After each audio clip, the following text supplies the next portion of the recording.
ಅವ್ರು ಬರಬೇಕು ಬರ್ತಾರೆ ಅಷ್ಟೇ. ಇನ್ಶೂರೆನ್ಸ್ಗೆ ಅವ್ರು ಬರಲೇಬೇಕು. ಯಾರು ಇಂಪೋರ್ ಮಾಡಿದ ಅಂತ ಅದೇ ಇಂಪಾರ್ಟೆಂಟು.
ಇದು ಸುಮಾರು 6 ಗಂಟೆಗೆ ನಮಗೆ ನೆಲಮಂಗಲ ಫೈರ್ ಸ್ಟೇಷನ್ಗೆ ಕಾಲ್ ಬರ್ತದೆ. ಸೊ ಇಮಿಡಿಯೇಟಾಗಿ ನೆಲಮಂಗಲದಿಂದ 2 ಗಾಡಿ ಟರ್ನ್ ಔಟ್ ಮಾಡ್ತೀವಿ.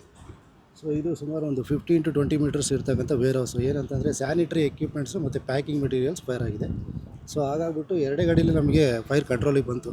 ಸೊ ಅದು ಸ್ವಲ್ಪ ಏನಂದರೆ ಅದನ್ನು ರಿಮೂವ್ ಮಾಡಿ ನಾವು ನೀರು ಇದು ಮಾಡಬೇಕಾಗಿರುತ್ತೆ. ಇನ್ನೊಂದು 2 ಗಾಡಿ ಅವಶ್ಯಕತೆ ಇರ್ತೈತೆ. ಸೊ ಅದನ್ನು ಇನ್ನೊಂದು 2 ಗಾಡಿ ನಾವು ಪೀಣ್ಯದಿಂದ ತರಿಸ್ಕೊಂಡು ನಾವು ಈಗ ಎಲ್ಲ ಫೈರ್ ಅಂಡರ್ ಕಂಟ್ರೋಲಲ್ಲಿದೆ, ಏನು ತೊಂದರೆ ಇಲ್ಲ. ಇನ್ನೊಂದು ಅವರ್ ಒಳಗಡೆ ಎಲ್ಲ ಕ್ಲಿಯರ್ ಆಗ್ತದೆ. 4 ವೆಹಿಕಲ್ಸ್ ಅಟೆಂಡ್ ಮಾಡೋದು. ಹೌದು, ಇಲ್ಲ ಇಲ್ಲೇ ನಮಗೆ ವೇರ್ ಹೌಸಲ್ಲಿ ನೀರಿದೆ. 3-4 ಅವರಿಂದ ಇಲ್ಲ. ವೇರ್ ಹೌಸ್ ಪಕ್ಕದಲ್ಲೇ ಗೋಕುಲ್ದಾಸ್ ಅವ್ರದ್ದು ಸ್ಟೋರೇಜ್ ಇದೆ. ಸೊ ಸಫಿಷಿಯೆಂಟ್ ನೀರು ಅವೈಲಬಲ್ ಇದೆ. ಸೊ ನಮ್ಮ ವೆಹಿಕಲ್ಸಲ್ಲಿ ಅಲ್ಲಿಂದ ಕಂಟಿನ್ಯೂಸ್ ಆಗಿ ಫೈರ್ ಫೈಟ್ ಮಾಡ್ತೀವಿ, ಏನು ತೊಂದರೆ ಇಲ್ಲ. ಇಲ್ಲ, ಜಸ್ಟ್ ನಾವು ಈಗ ಕಂಪ್ಲೀಟು ಫೈರ್ ಈಗ ಎಕ್ಸ್ಟಿಂಗ್ವಿಷ್ ಮಾಡಿದ್ದೀವಿ. ನಾವು ಈಗ ನೋಡ್ತೀವಿ ನಾವು ಏನು ಅದು ಶಾರ್ಟ್ ಸರ್ಕ್ಯೂಟ್ ಆಗಿರ್ಬೋದು, ಕಾರಿಂದ ಆಗಿರ್ಬೋದು ಅಂತ ನಾವು ಪಕ್ಕ ನೋಡಿ ಹೇಳ್ಬೇಕಾಗ್ತದೆ.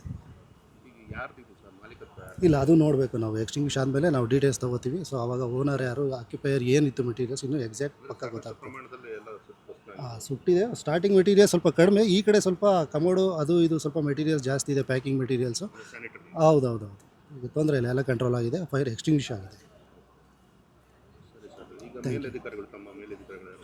ಬರ್ತಾ ಇದ್ದಾರೆ, ನಮ್ಮ ರೀಜನಲ್ ಆಫೀಸರ್ ಬರ್ತಾ ಇದ್ದಾರೆ.